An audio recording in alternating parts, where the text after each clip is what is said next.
Why has it been so long since this federal gas tax has been adjusted, Mark? Well, it's never easy to raise a tax, period. And the gas tax has been raised, or at least been talked about in Congress for a while. But a lot of the Republican congressmen have signed anti-tax pledges not to raise taxes.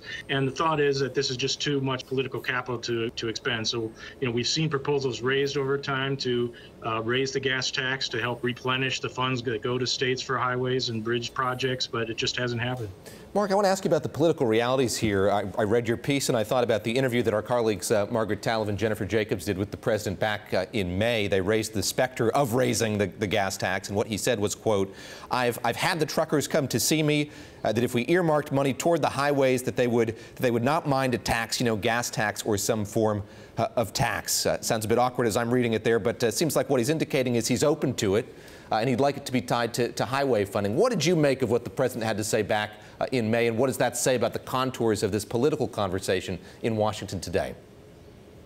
Well, it's a little hard to know exactly how committed the administration is to this concept because that same afternoon after our interview in the Oval Office, Sean Spicer, the press secretary, kind of walked back the president's support for this idea, said, well, he's not really expressing that he's for it, just that he would consider it. Although, when you ask the White House what their position is on raising the gas tax as part of the $1 trillion infrastructure plan the administration's talked about, the answer has been essentially no decisions have been made and everything's on the table. So at least it seems to be at least considered as part of the mix of how we're going to pay for this big, massive infrastructure plan that the president wants. Mark, are we sort of reaching a tipping point here? I look at the way this poll breaks down, look at the bipartisan support. Majorities of Republicans, 51%, majority of Democrats, 67% backing the idea. There has been so much conversation about infrastructure reform and improvement. Are people now widely getting frustrated with the state of infrastructure in this country? As you report on the subject, are you sensing that we're reaching a tipping point?